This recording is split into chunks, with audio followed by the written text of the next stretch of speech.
शब्या जी।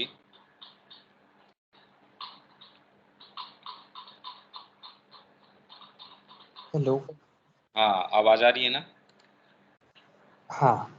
ठीक है, ये चलते हैं। इसको मैं शुरू से पेज हमारा है 138 वहां से शुरू कर देता हूँ। अब मैं चित्त पर आता हूँ। चित्त में दो परतें होती हैं, एक भावनाओं के लिए, दूसरी निष्क्रिय स्मृति के लिए। चित्त की निचली परत में देखी, सोची, इंद्रियानुभव की गई, इंद्रियों से जो अनुभव किया है, महसूस की गई सभी चीजों की छापों, संस्कारों को दर्ज कर लिया जाता है और वे तब तक बनी रहती हैं जब तक कि जीव इस शरीर को नहीं छोड़ देता। बाद में भी ये सब छाप या संस्कार सूक्ष्म शरीर में ले लिए जाते हैं और जीव के साथ परलोकों में चले जाते हैं। जब उसका नया जन्म होता है तो वे मूलाधार में अंतर्निहित या संभावित संस्कारों के रूप में उसके साथ लाए जाते हैं। यही कारण है कि लोगों को अपने पिछले जन्मों की याद नहीं रहती, पर मूलाधार में कुंडलिनी को जगाकर स्मृति पुनः प्राप्त कर सकते हैं। ये संस्कार चित्त में तब तक संभावित रूप से रहते हैं जब तक कि बुद्धि की सक्रिय स्मृति उन्हें बुलाती नहीं है। जिन्हें निरंतर बुद्धि के पास लाया जाता है, उनमें न चाहे जाने पर भी बार बार आने की आदत होती है। अभ्यस्त विचार, भाव, मनोभाव, मत आदि, जो कि योगी की प्रमुख समस्या हैं, जब तक कि मन शांत नहीं हो जाता जिसमें कि वे सक्रिय होते हैं। मतलब ऐसी चीजें, ऐसे विचार जो आपके अभ्यस्त हैं, काम के विचार हैं या जो भी विचार हैं, तो ये बार बार चित्त से अराइज होते रहते हैं, आपके अंदर जुगाली करते रहते हैं। आप न चाहें तो भी ये चीजें अराइज हो जाती हैं और ये एक योगी की प्रमुख समस्या है जब तक कि मनस शांत नहीं हो जाता। और साधक किस तरीके से काम करे, उसके लिए ये बताया था कि इंद्रियों को ट्रांसपोज कर दो आप इसके ऊपर, बुद्धि के ऊपर। मनस की बजाय उनकी क्रिया बुद्धि के द्वारा हो। दूसरी और ऊपरी परत है भावावेग की। मतलब इसकी पहली परत निष्क्रिय स्मृति और दूसरी परत इसकी है भावावेग की। तो इसके अंदर क्या है? भावावेग चित्त में नीचे भेजी गई संकल्प की क्रियाएं हैं जो वहां आवेगों का रूप धारण कर लेती हैं। इसके तीन विभाजन हैं: विचार आवेग, भाव आवेग और कर्म आवेग। तीन तरीके के इसके अंदर हो गए। विचार से संबंधित आपके आवेग हैं या आपके किससे संबंधित आवेग हैं, इसके अंदर आपके भाव से संबंधित हैं और कर्म के। ये तीनों के अंदर हमको, इसमें हमने देखे हैं कि जैसे आवेग आते हैं, फिर पहले वाले को विभिन्न नामों से पुकारा जाता है। सहज वृत्तियां, इंस्टिंक्ट, आप में इंस्टिंक्ट उठी, अभी इस समय आवेग आ गया, ये मेरे को इस समय आम खाना है, आइसक्रीम खानी है। अब इसका तो कोई दूसरी चीज से क्या संबंध हो सकता है? या फिर आपके अंदर प्रेरणा के रूप में मेरे को ये इंस्पिरेशन आई, ये अपन जीवन में क्या कर रहे हैं, ये मैं इंस्पायर्ड हूं कि अब मैं कुछ ना कुछ ऐसा करूं। तो कोई व्यक्ति कहता है जी मैं इंस्पायर्ड हूं, मेरे को इंस्पिरेशन आई, अंतर्दृष्टि, आपको कोई विजन हुआ, इंसाइट आई, अंतर्भास, इंट्यूशन आई। ये अलग अलग नाम हैं और जनरली इसमें व्यक्ति के उठती तो इंस्टिंक्ट्स है जनरली, और वो नाम देता है उसको ये ऊपर वालियों का, क्योंकि अभी बीइंग के अंदर इतनी नेसेसरी शुद्धता तो है नहीं कि ये उठ रही हों। वे वास्तव में जीव द्वारा सहस्त्र दल से चित्त में भेजे गए संदेश हैं।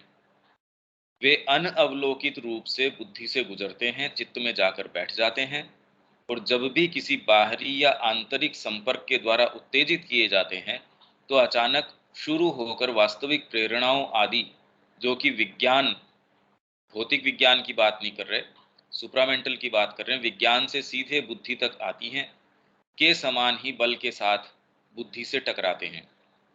हालांकि हमको इसमें ये ध्यान रखना चाहिए कि यहाँ जब श्री अरविंद विज्ञान की बात करते हैं, उस समय तक सुप्रामेंटल का रहस्य नहीं था।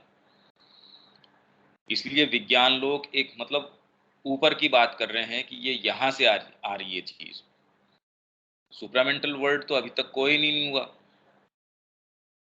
परंतु वे भावनाओं से रंगे हुए, चित्त में संपर्कों, संसर्गों और यादों से विरूपित होकर, उस कल्पना से विकृत होकर ऊपर आते हैं, जो उन्हें उभार कर ऊपर लाती है। इसीलिए इनके ऊपर हम ज्यादा विश्वास नहीं कर सकते। मेरे को इस चीज की प्रेरणा आई, हाँ, जो मूवमेंट मूल रूप से जहां से शुरू हुआ था, हो सकता है वो सही हो, पर आते आते कितनी कितनी चीजें, भाई जहां से आपके पास चीज आनी शुरू हुई, बीच के अंदर इतना एटमॉस्फेयर है कि कहीं गंध आ रही है, कहीं दुर्गंध आ रही है, कहीं कुछ है, कहीं कुछ है, उसमें इतनी चीजें मिल जाती है कि बाय द टाइम आपके पास पहुंची, उसका वैसा रूप बचता ही नहीं। आपके तो मेरे तो ये उठी, अरे ठीक बात है, मूल रूप से जहां से उठी होगी उसका मूल स्वरूप तो बिल्कुल अलग है। इसीलिए ये शुद्धिकरण की आवश्यकता है कि जो जैसा भाव है वहां तक आपके पास पहुंचे तो सही। जिसे श्रद्धा, भक्ति, प्रतिभा, काव्य प्रेरणा आदि कहा जाता है, उसका अधिकांश इसी स्रोत से आता है। हमारे अंदर ये जो कितनी सारी चीजें हैं, उनका मूल है ये, पर हमारे तक पहुंचते पहुंचते श्रद्धा और विश्वास के नाम से आप ये सोचिए कि जितना खून खराबा हुआ है, धर्म के ऊपर किसी का मेरे ऊपर ये मेरा इसके ऊपर विश्वास है, और उसके नाम से आज भी देखो कितना क्या हो रहा है। क्योंकि मूल के अंदर अपने आप में वो सत्य हो सकता है, पर बाहरी प्रकृति तक आते आते वो सारी गंदगियां, वो सारी चीजें कीचड़ ले लेता है जो बाहरी प्रकृति के अंदर होता है। बाहरी में है, पीछे है, जितनी लेयर्स के अंदर वो आते आते ये सारे ले लेता है अपने साथ। अब इसका हमको पता लगने लग गया ये कहाँ है इसका मूल स्रोत। यह सामान्य मनुष्य के लिए उपयोगी है, पशु के लिए अत्यंत महत्वपूर्ण है। अगर चित्त के अंदर उसके इंस्टिंक्ट्स वगैरह ये न हो, वो जीवित नहीं रह सकता। अगर मनस की क्रिया हो और वो वहां जाके आवाज आए, सपोज कहीं उसको कि कोई प्रीडेटर है उसकी आवाज आए, और प्रे को अगर उसकी आवाज नहीं आए, मतलब जो शिकार करने वाला है और जो उसका शिकार है, शिकारी और शिकार, अगर आपस के अंदर दोनों के अंदर ये इंस्टिंक्ट ना हो, वो सरवाइव नहीं कर सकते। अगर हमारे जैसी प्रतिक्रिया करने का समय बीच में ले वो, कि उससे पहले कि उसको आवाज आए वो भाग खड़ा होता है, तब तो उसका जीवन बच सकता है। तो पशु के लिए अत्यंत महत्वपूर्ण है, लेकिन योगी के लिए एक बाधा है, योगी के लिए एक समस्या है। वो इसके इस लेयर के ऊपर नहीं बरतता। भावना के आवेगों, ऊपर हमने विचारों के आवेगों की बात करी, और कैसे इसके अंदर अलग अलग रेंज है। मतलब आवेग, कोई अचानक कोई चीज आपके अंदर आ गई, तो वो कौन से भाग के ऊपर आएगी। विचार का है, मतलब आपके एक थिंकिंग पार्ट से संबंधित हो गया।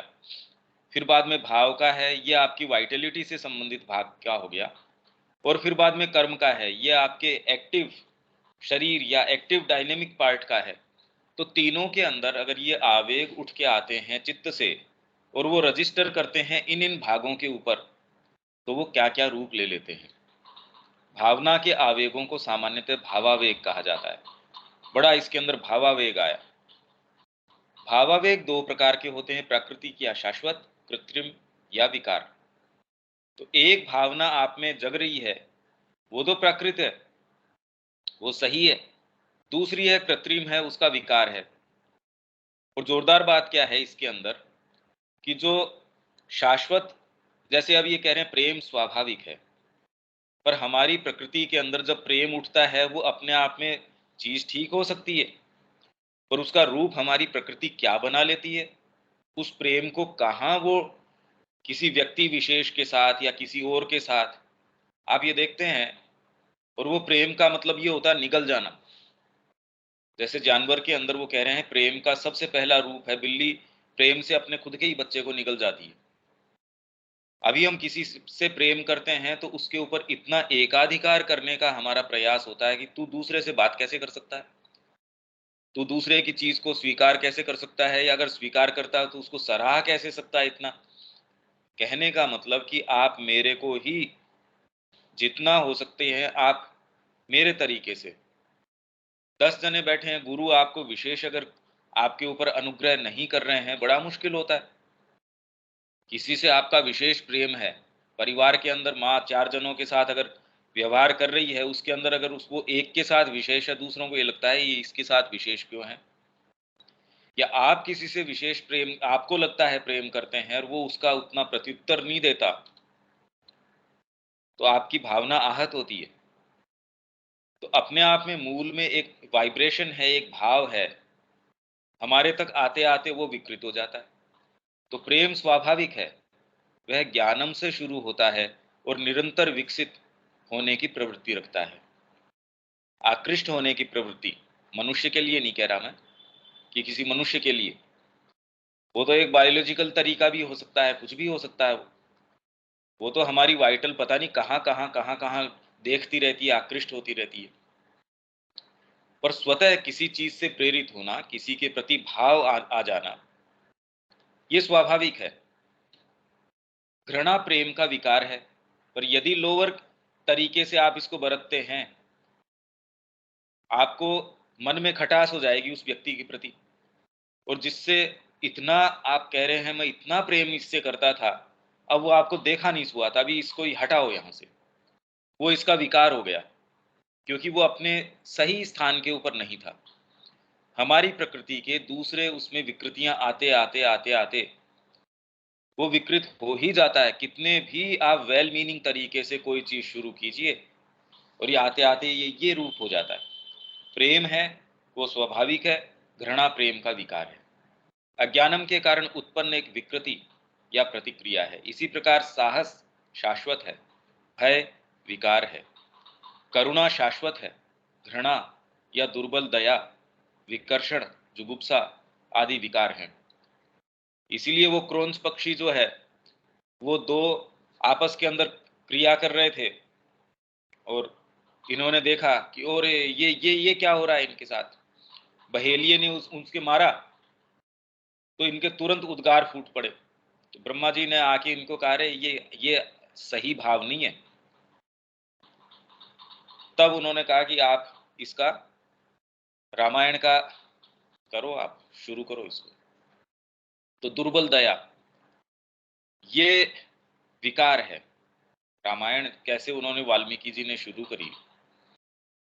वे जो स्वाभाविक और शाश्वत हैं, प्रेम, साहस, दया, सत्य, उदात्त अभीप्साएं, धर्म हैं, ये सब धर्म है, बाकी दूसरे अधर्म है। प्रेम, साहस, दया, सत्य। और दया का मतलब मैं नहीं देख पा रहा इसको, अरे ये कितना इसके घाव हो रहा है, मैं तो इसके प्रति देखो कितना द्रवित हो रहा हूं।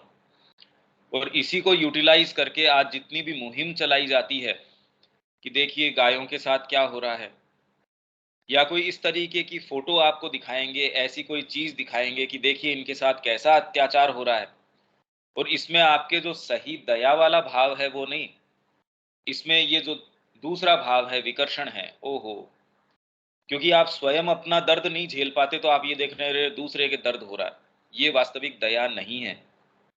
दया तो परमात्मा की है, तो इसका मतलब वो निर्दय है इन सारों के साथ जो जो हो रहा है वो। ऐसा कुछ नहीं है, वो सारों के अंदर आनंदमय है। यदि वो दृष्टि हो तो हम वास्तव में देख सकते हैं। भाई सबसे पहले सावित्री जब अपनी उसमें फाइंडिंग ऑफ द सोल में कहाँ जाती है, जो मेडोना ऑफ कंपैशन, कंपैशन के पास, कि वो उसका कंपैशन किस तरीके का है।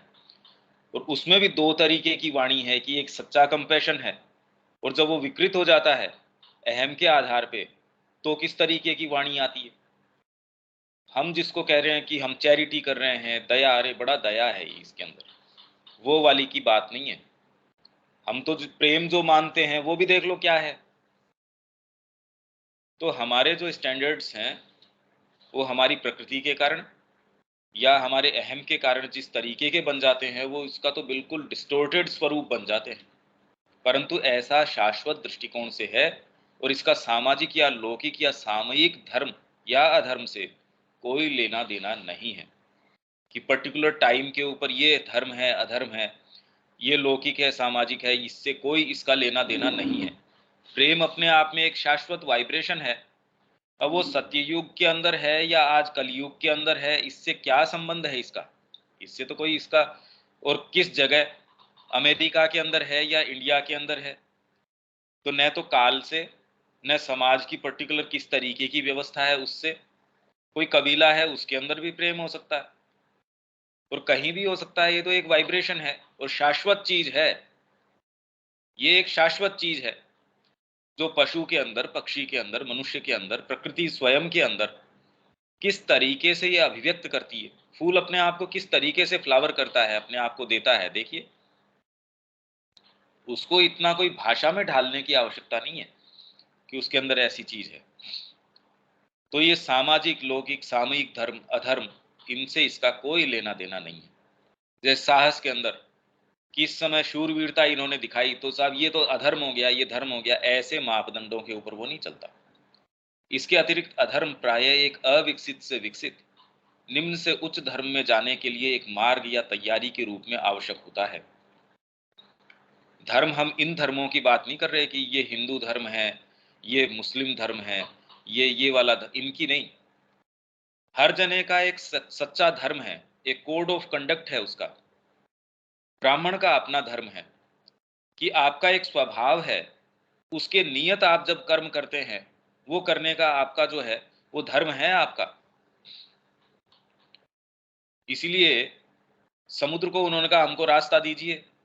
उन्होंने कहा साहब, वो बड़े गुस्सा हो गए, राम जी को क्रोध आ गया। उन्होंने कहा जी मैं क्या करूं इसके अंदर, आपने मेरे को मेरी प्रकृति से बांध रखा है, तो मेरा जिस तरीके का धर्म है वैसा है।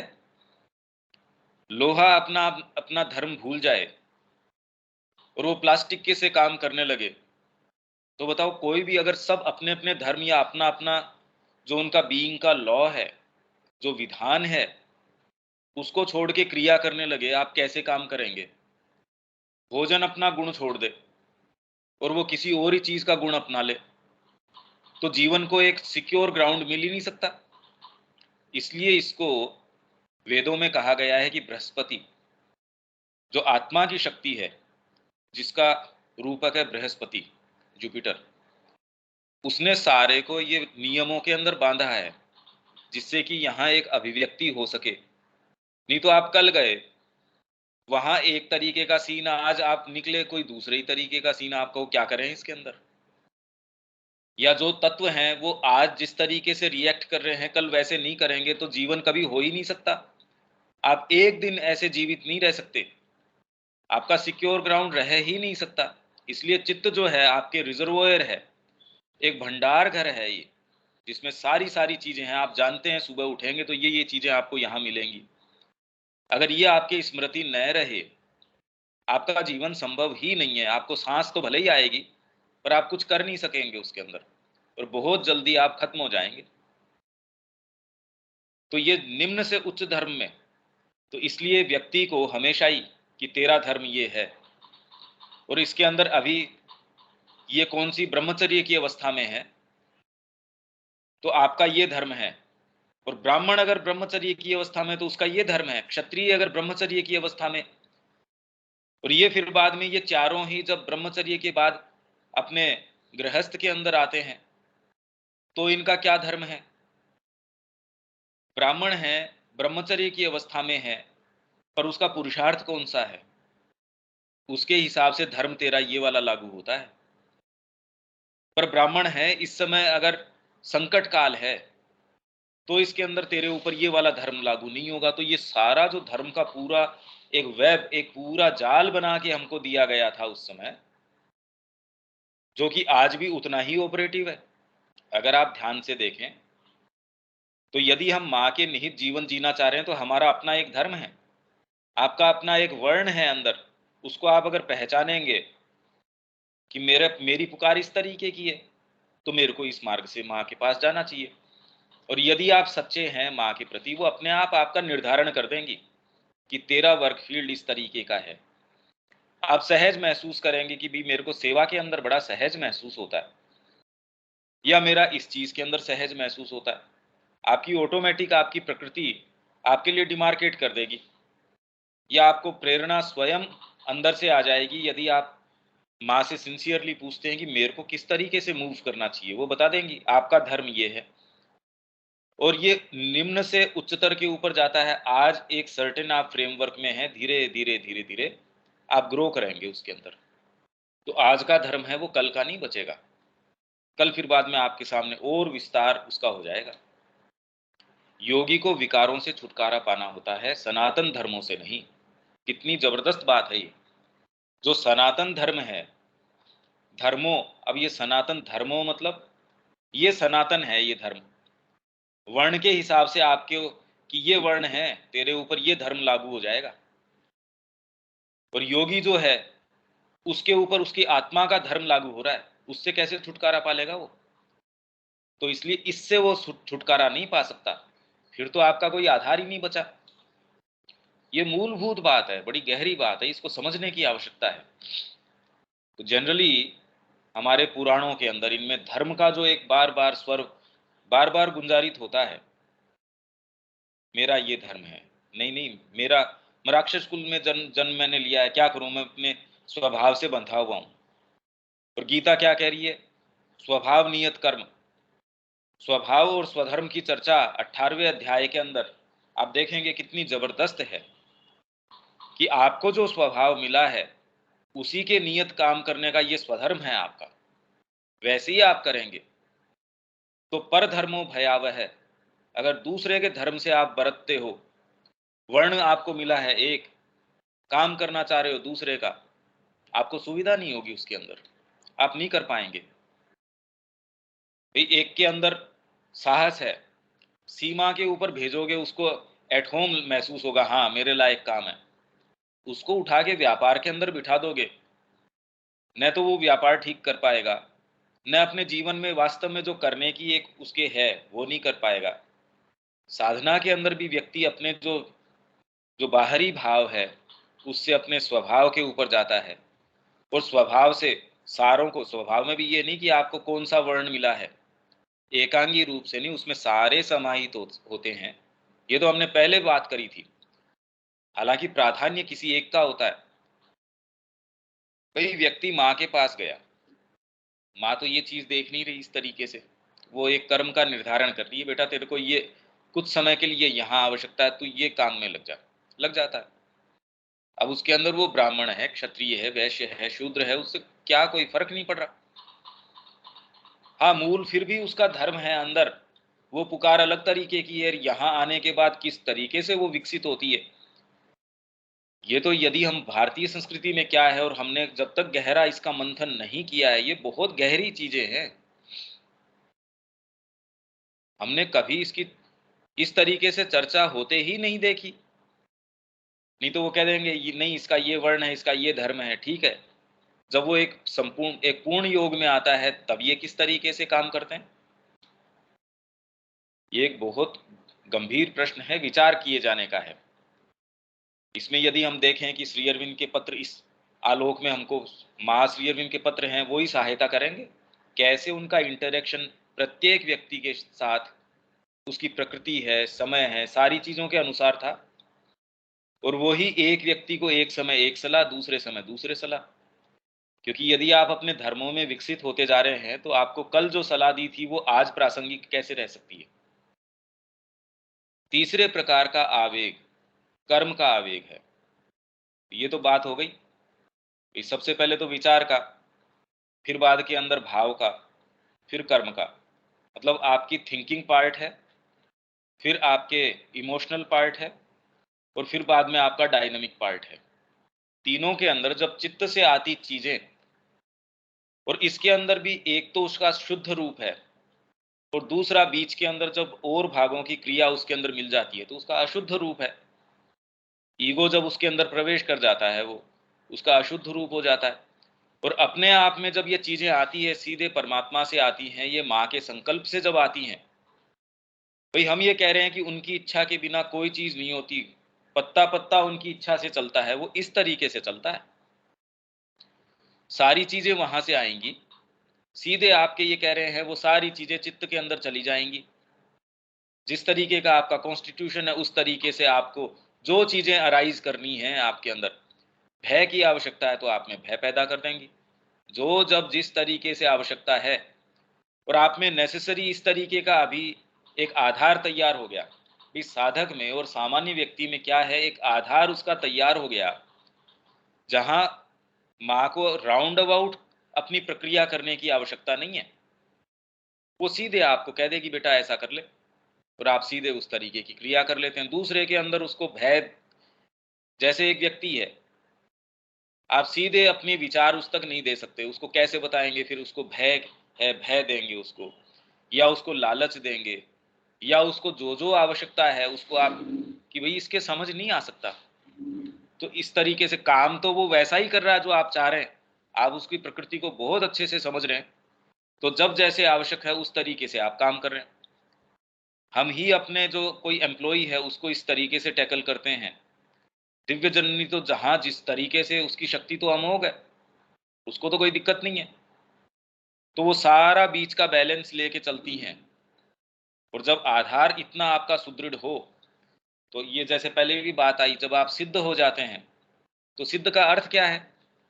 बाई डेफिनेशन सिद्ध का अर्थ ये है कि दिव्य जननी की क्रिया आप में सीधे काम कर सकती है। और सिद्ध का क्या मतलब है? सिद्ध का अगर डेफिनेशन आप दें, सिद्ध का मतलब ये है कि जो डिवाइन विल है, संकल्प है भगवान का, आप में यदि बिना किसी और परोक्ष तरीकों से सीधे यदि आप में प्रभावी हो जाता है, क्योंकि आप स्वयं परमात्मा हैं, तो उसकी विल यदि हमारे अंदर प्रत्यक्ष रूप से क्रिया कर पाती है, तो उसको हम सिद्ध कह सकते हैं। और अभी भी यदि वो किसी माध्यमों से, किसी चैनलों से, इनसे यदि काम करती है, तो अभी वो साधक है, वो अभी मार्ग पे है, धीरे धीरे क्रिया कर रहा है, सिद्ध नहीं है। तो माँ जो है वो तो स्वयं जगत जननी है, उनको किन्हीं प्रक्रियाओं की इनकी आवश्यकता नहीं है। उनका संकल्प स्वयं अपने आप में अमोघ है, तो वो अपनी क्रिया कर रही हैं। तीसरे प्रकार का आवेग कर्म का आवेग है। चित्त में इसकी उपस्थिति मनुष्य के राजसिक विकास के कारण एक अस्थायी व्यवस्था है। कर्म का आवेग तो अभी क्योंकि राजसिक हमारे अंदर प्रवृत्ति है, भी कर्म करें, क्योंकि तमस के ऊपर यदि आप कर्म न करो, रजस को लागू न करो, तो उसका निवारण कैसे करो? और रजस के ऊपर यदि सत्व का जागरण न करो, तो रजस भी अपने आप में कोई बहुत अच्छी स्थिति नहीं है। और सत्व भी है अपने आप में, रामकृष्ण जी कह रहे हैं ये भी एक चाहे सोने की हो पर है जंजीरी। इनको तो है तो बेड़ियां ही, एक सोने की है, एक चांदी की है, और तीसरी लोहे की है, पर बेड़ियां तो बेड़ियां ही हैं। आप कह रहे हो मैं सात्विक व्यक्ति की सही क्या है? युधिष्ठिर को कहा कि जाके कहो अश्वत्थामा हतः, तो जाके कहता है अश्वत्थामा हतः, पर साथ में ये जोड़ दिया क्योंकि उसके ये भाव कि भाई मैं तो असत्य नहीं बोलता, नरोवा कुंजरोवा, हाथी है या ये वाला है, क्योंकि इन्होंने तो सारी चीजें, अगर आप महाभारत में देखें, कितनी कितनी चीजें भगवान ने करी कि भीष्म ऐसे नहीं मर सकते, इसकी ये व्यवस्था है।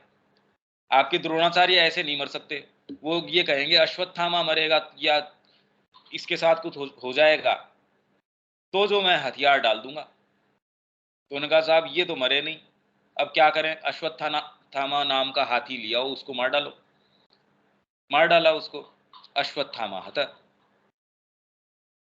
अब कहा कि इस और किसी की मानेगा नहीं ये, युधिष्ठिर से बुलवाओ।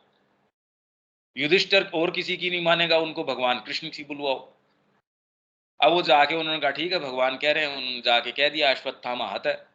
पर ये भाव कि मैं अपने धर्म से मैं कैसे नीचे आ जाऊं, तो फिर बाद में वो कहता है कि नरोवा कुंजरोवा, पर अश्वत्थामा हता ये करते ही उनको पता था कि बेवकूफ आदमी है ये, इसके अपना खुद का सेल्फ राइचियसनेस का भाव है कि मैं, मेरे अंदर तो इतना धर्म भरा हुआ है, मैं तो धर्म का अवतार हूं। ये भाव भी सत्य को देखने से आपको कैसे वंचित रखता है, ये इस उदाहरण से नजर आ जाता है। पर इतने के अंदर उन्होंने शंख ध्वनि करनी शुरू कर दी, ये वाली बात शंख की ध्वनियों में चली गई, पता ही नहीं चला। तो और उसके बाद कह रहे हैं कि उसका जो रथ है वो पहले जमीन से ऊपर चलता था, वो जमीन के अंदर चला गया, वो नीचे आ गया। तो जो विवेचना इसकी करते हैं वो कह रहे हैं आधा इसके अंदर असत्य था। तो असत्य क्या बात थी, कौन सी वाली थी? नरोवा कुंजरोवा या अश्वत्थामा हतः? तो बाय डेफिनेशन भगवान जो कह रहे हैं, और सत्य का प्रमाण क्या है, मानक क्या है सत्य का?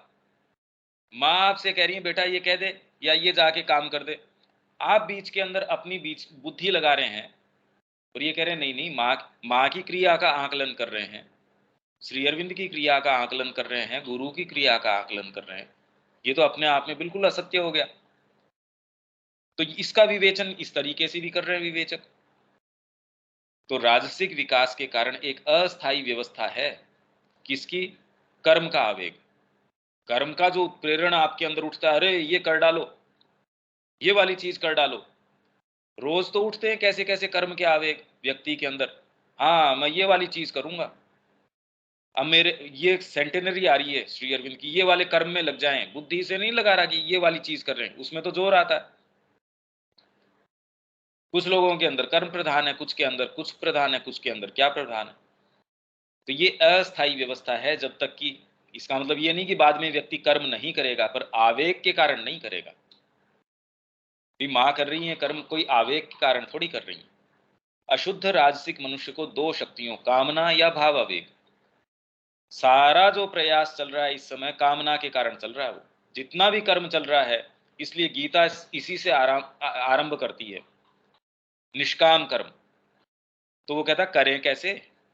आज जिस तरीके की व्यवस्था है, निष्काम हो ही नहीं सकता, निष्कामता हो ही नहीं सकती, क्योंकि उसके बिना आसानी से कर्म के लिए व्यक्ति को हिलाया जा नहीं सकता।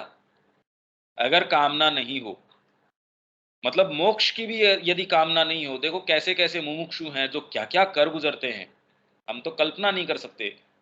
फिर भी बारीक से बारीक ये हेतु है, मेरे को इससे ये प्राप्त हो जाएगा। परमात्मा को स्वयं कोई चीज पर प्राप्त करने की आवश्यकता नहीं है। तो हम सोचे कामना से छुटकारा, तो या तो प्रभु की अपनी चेतना के अंदर हम हों, क्योंकि उनको कोई कामना नहीं है, उनको कोई चीज प्राप्त नहीं करनी है। या कामना से छुटकारा कैसे हो और फिर भी हम गंभीर रूप से कर्म कर पाए, क्योंकि भगवान ने अर्जुन को यही कहा कि देखो मेरे अंदर कामना नहीं है, पर फिर भी मैं लोक संग्रहार्थ, गीता कहती है लोक संग्रह के लिए मैं इतने इतने जगत का निर्माण करता हूं, इसके अंदर सारे दिन क्रिया करता रहता हूं, मेरे को इससे कोई चीज लाभ नहीं लेना। क्या लाभ लेंगे परमात्मा उससे? स्वयं की तो अभिव्यक्ति है, लाभ क्या लेना है उससे?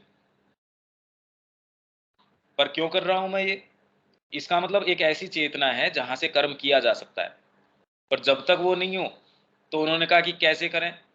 तो अर्जुन को उन्होंने कहा कि यज्ञ रूप में कर्म कर, कि मां मैं आपके निहित ये कर रहा हूं।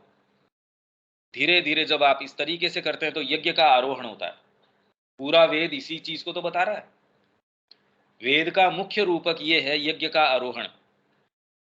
यज्ञ आपका धीरे धीरे एसेंट ऑफ द सेक्रीफाइस, अपनी एक बुकलेट है, कैसे आपके जीवन के अंदर जो ये सेक्रीफाइस है उसका असेंट होता है। आपने ये कह भी दिया कि माँ मैं आपका हूं, और आपने एक कदम उठा लिया, आप आश्रम में चले गए माँ के पास, तो भी ये शुरुआत है। तो यदि ये शुरुआत है तो धीरे धीरे हम क्या आशा रखते हैं कि मेरी अगले पड़ाव, अगली सीढ़ियां क्या होंगी, उसमें होता क्या है? फिर वो पूरी प्रक्रिया है, पर जिस तरीके की भाषा में है वो समझ में आना बड़ा मुश्किल है। प्रेम, घृणा, महत्वाकांक्षा, रोष आदि को उसके अंदर उभारना होगा। ये सारे उभारते हैं, अन्यथा वह कर्म नहीं कर सकता यदि मेरे कामना नहीं हो। व्यक्ति तामसिक रूप में पड़ा है तो कह रहे भाई इसकी शादी करो, जब इसके ये कामना लग जाएगी, ये सारी चीजें हो जाएंगी, बच्चे हो जाएंगे, तब इसको कर्म करना ही पड़ेगा। तो ये सारी व्यवस्था इस तरीके से है कि भी तामसिक से तो राजसिक बेटर है। तो भारत के साथ जो बड़ी समस्या चल रही है वो यही है, हम तमस के अंदर चले गए। और क्यों हम उनकी ओर निहारते हैं? क्योंकि वो राजसिक लोग हैं, सारे दिन कर्म करते रहेंगे, कभी वहां का आप ये नहीं देखोगे कि सब चीजें स्टैंड स्टिल के ऊपर आ गई। यहाँ इन्होंने कोशिश भी करी बंबई वगैरह में पिछले साल कि ऐसे मॉल्स खोले जो 24 घंटे खुले रहें। नहीं कर पाए एक समय के बाद ज्यादा। वहां क्योंकि वही कल्चर लाने की वो कोशिश कर रहे हैं।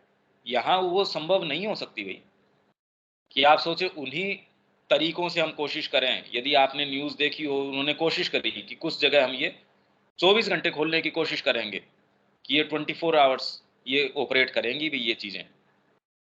इतनी तामसिकता है यहाँ, कर्म करना चाहते ही नहीं, मूव नहीं करना चाहते, कुछ नहीं करना चाहते। पहली बार एक व्यक्ति ऐसा है जो एवरेज के अंदर 18 घंटे काम कर रहा है, तो देखो उसके कारण ही कितना फ़र्क आ गया। हम माँ श्री अरविंद की बात करते हैं, पर अगर हम बारीकी से देखें, तामसिकता एकदम घोर तरीके से है।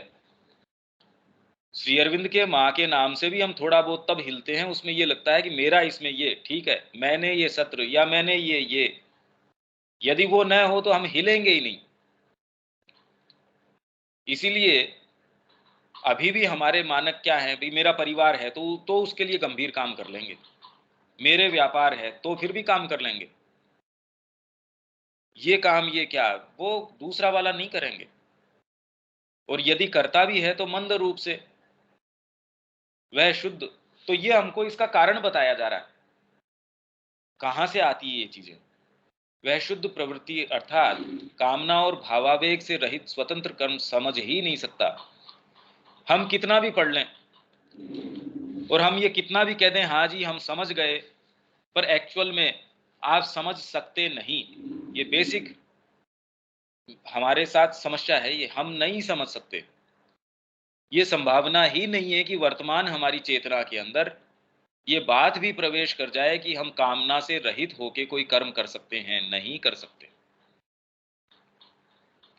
तो ये भ्रम पैदा करना, मैंने गीता के ऊपर वो टीका पढ़ ली श्री अरविंद की, हाँ मैं यहाँ पहुँच गया, यहाँ पहुँच गया, हम समझ ही नहीं सकते। ये बात तो योगिक साधन में वो व्यक्ति बता रहा है, बताओ।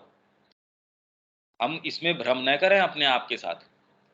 भावावेग को तो मनुष्य के स्वभाव को केवल रंगत देनी चाहिए। भावावेग प्राणी का आपका जो है, वो तो खाली इसको खाली रंगत देता है। बाकी कर्म का उत्प्रेरण तो आपका यहीं से होता है।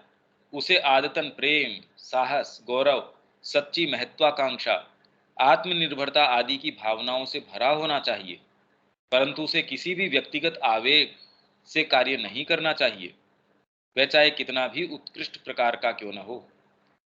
ये आवेग आ गया मेरे को, वो कह रहे हैं उसकी बजाय इनके आधार पे उसे तो विज्ञानस्थ पुरुष, विज्ञान के अंदर स्थित, विज्ञान में प्रतिष्ठित पुरुष के साथ, पुरुष अलग अलग पुरुष है ना, ये आपका विज्ञान में पुरुष है, आपका मनोमय पुरुष है, मतलब उसका जो केंद्र है, उसकी जो मूल सत्ता है, आपका चैत्य पुरुष है, मतलब जो केंद्र के अंदर मूल जो है।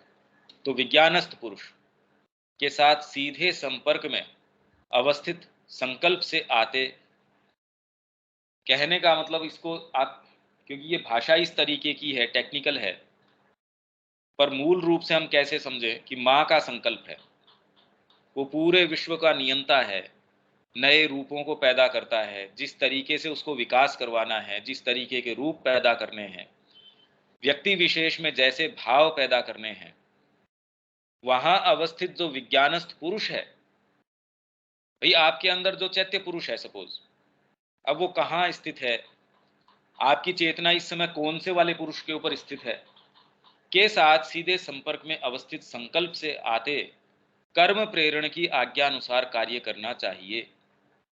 अभी हमारा ये उत्प्रेरण यहाँ से नहीं आ रहा। बुद्धि से ये समझते हुए कि संकल्प उस विशेष तरीके से क्यों काम करता है और कैसे उसकी स्वभावोचित भावना के साथ कार्य को रंगत दे देता है, ये बड़ी विशेष बात है। माँ की आपके साथ किस तरीके की डीलिंग है, कैसे वो आपको कौन सी चीज आपके कोई भय पैदा कर देगी, आपके परिवार में कोई ऐसी स्थिति पैदा कर देगी यदि आपने कहा तो, कैसे कैसे अखिल ब्रह्मांडों की वो नियंता है, कैसे चला रही है वो उनको। जहां जब जो जिस तरीके की चीज पैदा करनी है वो वैसा स्वभावोचित भावना के साथ कार्य को रंगत दे देता है, परंतु न तो बुद्धि और न ही भावावेग को सीधे हस्तक्षेप करना चाहिए या उसके कार्य को निर्धारित करने का प्रयास करना चाहिए। पर अभी तो पता ही नहीं उसकी क्रिया का हमको करना क्या नहीं चाहिए। ये इनफैक्ट उसके साथ मिलजुल के हमारे पास आते हैं तो हम कहते हैं भी मेरे को प्रेरणा आई, पर और हम उसके ऊपर ये डाउट करते नहीं कि ये प्रेरणा सही भी है या नहीं है। दूसरे कहते हैं काफी रमार डालो इसको, क्योंकि हमारी पूरी निष्ठा है। ये कह रहे श्रद्धा के रूप में आ जाती है। आप कह रहे मैं तो पूरी श्रद्धा रखता हूं मेरे धर्म के प्रति। अरे पर इसके साथ ये वाली बात कैसे आई कि जो मेरे धर्म के ऊपर श्रद्धा नहीं रखता उसको मार डालो, ये इसके साथ मिक्स होके आ गई। तो इसके नाम पे देखो कैसा नरसंहार हुआ है और हो रहा है। रात दिन सारा प्रयास, भारत का डेमोग्राफिक इन्वेजन हो रहा है। किस कारण? इसी कारण तो मेरा इस चीज के ऊपर विश्वास है, फेथ आ गया साहब। पर मैं जिस चीज के ऊपर फेथ रख रहा हूं वो ये कह रहा है कि दूसरों को टॉलरेट नहीं करना। इसीलिए माँ कह रही है कि सेमेटिक रिलीजन्स का जो गॉड है वो असुर है। माँ को वहां बड़े बड़े चीजें इसके अंदर एजेंडा के अंदर उन्होंने कही है कि वो असुर है, इसलिए वो ऐसे रूप तो पैदा करेगा ही। वो कभी भी सामंजस्य कैसे रख सकता है? और सामंजस्य हमारे वेद का तो मूल बात ही यही है।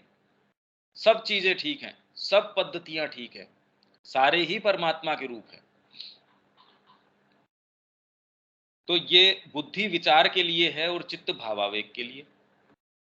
दोनों में से किसी का भी शुद्ध अवस्था में कर्म से कोई लेना देना नहीं है।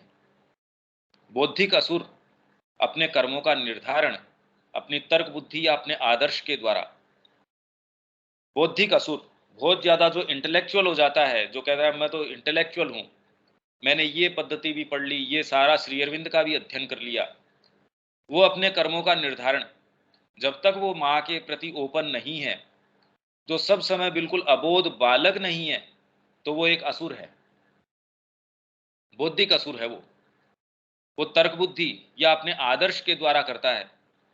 मेरा ये आदर्श है, जय गांधी जी ने कहा मेरा तो ये है, तो इसीलिए उनके ऊपर जो रिमार्क्स हैं, देखिए श्री अरविंद क्या रिमार्क्स दे रहे हैं। भावात्मक असुर अपने भावावेगों के द्वारा निर्धारित करता है, दोनों हैं असुरी, परंतु शुद्ध जो व्यक्ति है उन्हें विज्ञान में दिव्य सत्य से उत्पन्न उत्पन्न उच्चतर प्रेरणा के द्वारा निर्धारित करता है। आप ओपन हैं माँ के प्रति, आप इस या उस भाव के प्रति ओपन नहीं हैं। देखिए ये कहना आसान है पर कर्म के अंदर ये एक्सप्लेन करना भी मेरे लिए मुश्किल है। ये कैसे हम महसूस करें कि अभी तक भी हमारे कोई ऐसी चीज नहीं आ रही जो जीवन के वर्तमान ढांचे को हिलाती हो। हम उसी दायरे के अंदर सारी चीजों का आस्वादन करना चाह रहे हैं। हम उसी के माध्यम से उसी खिड़की के अंदर से देखना चाह रहे हैं नज़ारे। मेरे को सारे नज़ारे दिख जाएं। तो कृष्ण प्रेम कहते हैं कि जब तक खिड़की के अंदर से नज़ारे देखते रहोगे कभी आपको वास्तव में कोई चीज का अनुभव नहीं होगा। तो जो मार्ग का व्यक्ति है, सन्यासी वाली जो है दंड उठाओ, पिलग्रिम स्टाफ, पिलग्रिम जो तीर्थ यात्री है उसका डंडा उठाओ और चलो मार्ग के ऊपर। तब आपको पता चलेगा। अभी तो ये आ जाता है जी मेरे अंदर ये भावना भी ठीक हो गई, मैं पहले ऐसा था या थी और अब धीरे धीरे मैं देख रही हूँ मेरे अंदर ये परिवर्तन आ गया। ये सारे परिवर्तन वैसा ही है कि जैसे हम खिड़की के अंदर बैठ के सारे नज़ारे देख रहे हो। आपकी तीर्थ यात्रा शुरू नहीं हुई है जब तक मैं अपने फ्रेमवर्क को तोड़ने के लिए तैयार नहीं हूं, चाहे वो कितना भी सुंदर फ्रेमवर्क हो। सारा मैंने श्री अरविंद का अध्ययन कर लिया। हालांकि खैर इसके अंदर ये खाली शब्द नहीं है, इसीलिए माँ कह रही है कि मेरे खाली ये शब्द नहीं है, कोई टीचिंग नहीं है। श्री अरविंद के शब्द कोई टीचिंग नहीं है, they are a force in action.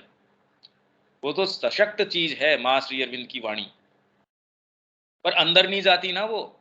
वाणी तो ठीक है। अब ये इतनी चर्चा हम कर रहे हैं, योगिक साधन एक चीज है, बताओ इसी को अगर हम खोलते रहें कितनी कितनी चीजें आ गई। और अंत में श्री अरविंद कह देंगे वो जो कहेंगे वो आ ही जाएगा समय से। आप कहेंगे फिर क्या बात है, फिर श्री अरविंद ने जो निरूपण किया है इतनी सारी चीजों का, उसका अर्थ क्या है? यही हमारी क्षमता से बिल्कुल परे की चीज है, सोच समझ के परे की चीज है, जो ये योगिक साधन है। तो जो श्री अरविंद कह रहे हैं वो तो फिर हम कह रहे हैं, कितना हम कह जाते हैं कि हाँ हाँ हमने पढ़ लिया, ये उनके ये ग्रंथ पढ़ लिए, या कम से कम ये वाली चीज पढ़ ली। अब इस आधार पे देख लो हमने क्या पढ़ा है या क्या समझा। केवल शुद्ध ही इस प्रकार के आदेश पर सुरक्षित रूप से भरोसा कर सकता है। अशुद्ध योगी तो प्राय अपने स्वयं के विचारों, कल्पनाओं, भावावेगों या फिर यहाँ तक कि कामनाओं को भी आदेश समझने की भूल कर बैठता है। इससे स्पष्ट तरीके से मैं भी नहीं कह सकता, क्योंकि हम ये ही कर रहे हैं, कर सकता नहीं। हम ये वाले ही काम कर रहे हैं। कौन हम में से ये कहे कि हम शुद्ध हैं या सिद्ध हैं? तो हम इसी जगह बरत रहे हैं, इसी जगह ऑपरेट कर रहे हैं। इसलिए योगी को जो लक्ष्य रखना चाहिए वह मनस को शांत करके अपने निम्नतर चित्त की गतिविधि या पुराने संस्कारों से छुटकारा पाना, जैसा कि मेरे पिछले व्याख्यान में वर्णन किया गया था। ये तो कड़ी दर कड़ी बताता आ रहा है, बिल्कुल संबद्ध तरीके से बताता आ रहा है। पूरा आपको एक एक सोपान बता दिया इसने कि ये करो ये करो ये करो, और वो भी एक दिन की बात नहीं है। पहला वाला चैप्टर ही अपने तो ये तो इस जीवन में तो होता लगता नहीं। उसी तरीके से अपनी सहज वृत्ति से प्रेरित विचार या विचार आवेगों से छुटकारा पाएं, अपने आवेगों को शांत करने और अपनी भावावेगों को शुद्ध करने के लिए संकल्प को क्रिया करने की अनुमति देकर उसके भावावेगों के अनुसार कर्म करने की आदत से छुटकारा पाए। कौन? योगी, जो योग कर रहा है। और यदि हम ये कहें कि पूर्ण योग कर रहे हैं हम, तो पूर्ण योग के साधक हो गए हम। तो हमको क्या करना चाहिए? इनफैक्ट इनमें से कुछ नहीं करना चाहिए। अपने आप को रोज पूर्ण रूप से संकल्प करके माँ को देना चाहिए, क्योंकि इसने पहले शुरू में ही बता दिया था, आप संकल्प से शुरू करो। रोज अपना संकल्प मांझो। डेली ये आदत बना लो कि रात को सोने से पहले हम ये संकल्प करके सोएंगे, लिख के सोएंगे। कितना मिनट लगेगा उसमें? कितना भी थका हुआ हूं, कितना भी कुछ भी हूं, नहीं मैं ये बात तो करूंगा, ये संकल्प करूंगा कि मैं जितनी भी एस्पिरेशन है उसको इकट्ठा किया और ये माँ के चरणों में चढ़ाई। ये रोज नित्य प्रति करूंगा, और उस वो मेरे को जो दिखाएगी मार्ग, वो निश्चित रूप से दिखाएगी। उससे हम आंखें बंद करते हैं कि वो ये कह देगी ये परिवार में जबरदस्ती अटका हुआ, छोड़ दे इसको। ये वाली बात को हम कभी भी अच्छी नहीं लगेगी ये बात। अरे ये सारी चीजें क्यों तूने समेट रखी है? व्यापार है, ये है, वो है, मैं इसके द्वारा माँ का काम करूंगा। देखो ये भ्रम जितनी जल्दी छोड़ दो उतना जल्दी अच्छा है। माँ कोई मोहताज नहीं है हमारे कि हम करेंगे तो उसका कोई कुछ कर पाएंगे, ऐसा वो बिल्कुल मोहताज नहीं है। इनफैक्ट उसकी एक बूंद हमारे अंदर आ जाती है तो जीवन को वैल्यू मिलती है। तो वास्तव में हम अपना भला कर रहे हैं, इसमें माँ का कोई भला नहीं कर रहे। श्री अरविंद की शिक्षा का प्रचार करने का आभास होके भी हम श्री अरविंद के ऊपर कोई कोई चीज कुछ कर नहीं रहे हैं। ये तो धन्य है हमारा जीवन जो श्री अरविंद का नाम सुनने को मिल रहा। उनकी कोई बात ये इस तरीके की आ गई, नहीं तो मैं एक्चुअल में महसूस करता हूँ, आप स्वयं अपने जीवन को देखें तो उसमें कोई वर्थवाइल चीज है ही नहीं। अपने आप की हेल्थ है, अपने आप का वेलबींग है, परिवार है, ये है, वो है, इसके अलावा कोई दूसरी चीज है ही नहीं। उसका भोजन है, उसका ये है। अगर आप उसको अपने आप के ऊपर छोड़ दें तो आप देखिए शरीर किस किस तरीके की बातें करता है, प्राण किस किस तरीके की बातें करता है। इनको तो कोई अर्थ ही नहीं है इन चीजों का। तो एकमात्र जो मीनिंग प्रदान करता है तो माँ श्री जी की वाणी प्रदान करती है। तो हमको तो कृतार्थ हो गए हम इस बात से, और कृतज्ञता हमें जितनी हो उतनी कम है। तो ये सोचो कि हम माँ का काम कर रहे हैं, अरे तुम्हारा मोहताज थोड़ी है माँ कि तुम काम करोगे तो उसका कुछ हो जाएगा। तो इससे छुटकारा पा जाए, इन सारी चीजों से जितना जल्दी हो पिंड छुटाओ इससे। उसे संकल्प के द्वारा उस समस्त कर्म या संभाषण का निषेध या वर्जन करना चाहिए जो उसके दिल में उमड़ने वाले जुनूनों या भावावेगों से बिना सोचे समझे अंधे रूप से ही शुरू हो जाते हैं। तो बोली के अंदर आपके क्या आता है? आपके कामना है। आप किसी से बात कर रहे हैं, वो क्यों कर रहे हैं जी, और वो शब्द कहाँ से आ रहे हैं, बात इसका विवेचन करना शुरू कर दो। आप पता करेंगे एक शब्द बोलने में भी आपको लगेगा यार ये तो सारी चीजें मेरी यहीं से आ रही हैं, कामना से आ रही हैं। इसके अंदर डिटेल में अगर आपको पढ़ना है तो माँ की 4 ऑस्टेरिटीज 4 लिबरेशंस, ये आप पढ़ सकते हैं। एक बुकलेट भी है माँ के, पूरा जो वर्क्स हैं उसके उसके अंदर भी है। आप कहेंगे तो मैं आपको उसके रेफरेंस दे दूंगा, आपके मातृवाणी अगर आपके पास है तो उसमें है वो 4 ऑस्टेरिटीज 4 लिबरेशंस। 4 तरीके की तपस्याएं हैं, उससे 4 आपको लिबरेशन, मुक्तियां मिल जाती हैं। जब भावावेग शांत हो जाएंगे और उन्हें समुद्र में ही गिर जाने वाली लहर की तरह आने की आदत डालनी होगी, बजाय भयंकर रूप से कर्म आवेग में उमड़ पड़ने की। लहर उठी, वो वहीं समुद्र के अंदर समा गई, तो आप में उत्तेजनाएं उठती रहेंगी, बैठती रहेंगी। आप उनको वैसे ही देखोगे, भैया चुपचाप बैठा रहे, तो उठती बैठती रहे, मेरे को इससे कोई फर्क नहीं पड़ता। कहने का मतलब ये है कि आपने अपने आप को स्थित एक दूसरी जगह, ये है साक्षी भाव। आपको उससे फर्क नहीं, हाँ भैया ठीक है, तू शोर मचाता रहे, मैं तो माँ का काम करूंगा। मैंने परिवार को छोड़ दिया, तो जो लोग सन्यास के अंदर आ जाते हैं उनके अंदर क्या उमड़ती नहीं ये चीजें? लंबे समय तो उमड़ती है। इनफैक्ट दूर तक जाने के बाद भी कह रहे शारदा माँ का किसी से आकर्षण था, मतलब उनकी कोई भतीजी थी या कोई ऐसी थी, समय समय के ऊपर, बाद में भी लेट समय तक भी वो वहां जाती थी। तो ये आसक्तियां, हम ये नहीं कह सकते एक एक समय के अंदर यूं ही तलवार के धार उतार दी गई, नहीं। ये शांत तरंगे जो वर्तमान स्थिति से संतुष्ट हैं और कर्म में संतुष्टि की मांग या फिर जीवन या विचारों पर अधिकार जमाने की चेष्टा नहीं करती, शुद्धिकृत भावनाएं हैं। ये शुद्ध भावनाएं, तो न तो हमको इसका सेंस है, हमने पढ़ लिया। भाई पशु को आप बता सकते हो क्या कि ये कंप्यूटर है?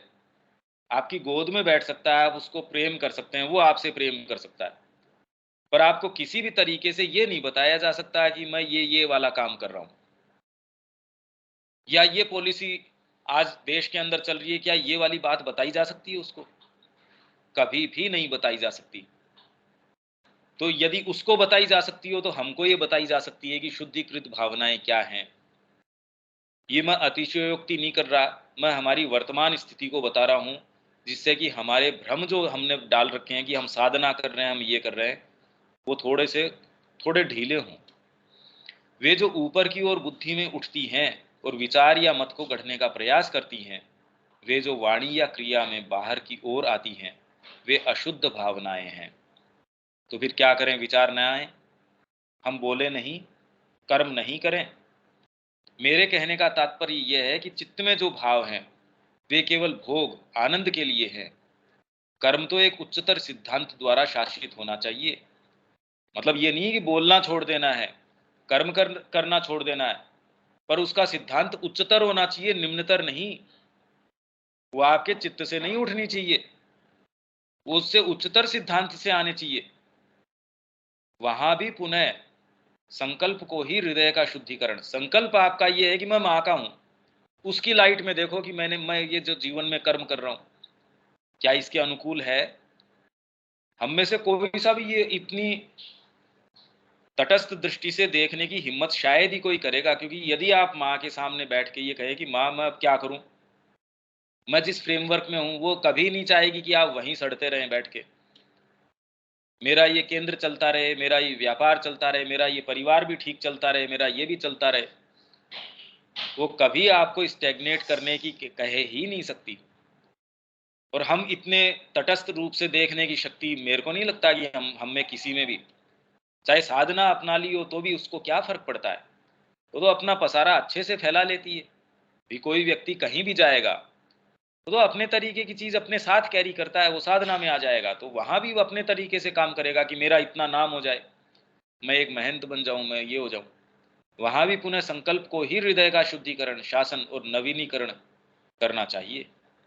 हाँ, केवल ऐसा करने की सर्वोत्तम सुविधा उसे तब होती है यदि ज्ञान पहले सक्रिय हो गया हो और मन शांत स्थिर। शांत स्थिर मन का अर्थ है हृदय का आसानी से शुद्ध हो जाना। देखो इसके मैकेनिज्म में जाने से हमको फायदा नहीं है, क्योंकि बहुत ज्यादा डिटेल्ड चीज है जो न तो ग्रहण करना हमारे लिए फिलहाल संभव है, तो इसका मैं विवेचन करता रहूं, उससे कोई फायदे वाली बात अभी नजर आ नहीं रही मेरे को, क्योंकि ये इन्वॉल्व प्रक्रिया है। मार्ग मैंने शुरू किया ही नहीं और मैं मार्ग की बारीकियां बता रहा हूं, तो उसका कोई अभी प्रासंगिकता नजर नहीं आ रही। यहां तक अब किसी के कोई बात, देखिए ये कुछ ऐसी बातें हैं जो हमारे फ्रेमवर्क को अच्छी नहीं लगती। और जनरली जो व्याख्यान किए जाते हैं श्री अरविंद के या माँ की वाणी के, वो इसको इस प्रैक्टिकल एस्पेक्ट से जोड़ते नहीं, तो किसी को तकलीफ नहीं होती। और ये सारी बातें जो हैं ये थोड़ी तकलीफदायक होती है, तो इतना कोई अच्छी नहीं लगती ये बोलने में, करने में, सुनने में। हाँ जी शब्या जी। भैया, भावावेग और प्राणिक आवेग दोनों एक है कि अलग अलग? जब वो आवेग चित्त से उठ के आपके प्राण के अंदर रिफ्लेक्ट करते हैं, वो उठते सही हैं। अच्छा। अपने स्थान के ऊपर वो आवेग ठीक उठ रहा है, पर आके भाई भाव का स्थान क्या है? आपका प्राण या हृदय, या विचार का स्थान है आपका मन, और कर्म का स्थान आपका जो एग्जीक्यूशन का स्थान है वो आपका बौद्धिक तंत्र। वहीं आके तो रजिस्टर करेंगे। वहां से जो चीजें आके रजिस्टर करेंगी वो तो अपने ही स्थान पे आके करेंगी ना। ठीक वो है। कैसे आती हैं और कैसे वो विकृत हो जाती हैं, ये बहुत ज्यादा इन्वॉल्व था आज की प्रक्रिया ये जो थी। इसके अंदर इसमें और ज्यादा जाने का मेरे को कोई औचित्य नजर नहीं आ रहा। अगर आपको कोई इसमें स्पेसिफिक किसी के प्रश्न हो तो फिर बाद में कल इसको टैकल करेंगे, क्योंकि अभी तो मेरे को नहीं लगता कि हम में से कोई ये इस स्थिति में है जो इसको समझ भी पाए। उसने कभी देखा ही नहीं इस तरीके से। नहीं। हाँ, तो इसलिए ये बहुत ज्यादा इन्वॉल्व प्रक्रिया है। पर ठीक है, ये पढ़ना और इसको समझाना एक आवश्यकता थी, इसलिए जितना हो सका उतना मैंने कर दिया। उससे ज्यादा मेरे को लगता नहीं कि आधार अभी तैयार है। रविकांत जी। इससे ज्यादा आप और क्या समझाएंगे? इतने दिन से आप समझा रहे हैं, और डीपली जाने की क्या जरूरत है? आप बिल्कुल सही समझा दिया, आपने बहुत ज्यादा समझा दिया। नहीं, आज की जो बात कर रहा हूँ, आज की प्रक्रिया जो थी ना। अरे सर, आप ये बस थोड़ा सा भी दिमाग में बैठ जाए तो बहुत बड़ी चीज है सर। हाँ, यज्ञ का आरोहण शुरू हो जाए, मेन बात ये। जी। ठीक है, इसको यहाँ हम विराम देते हैं, कल फिर मिलते हैं। जय श्री। जय श्री।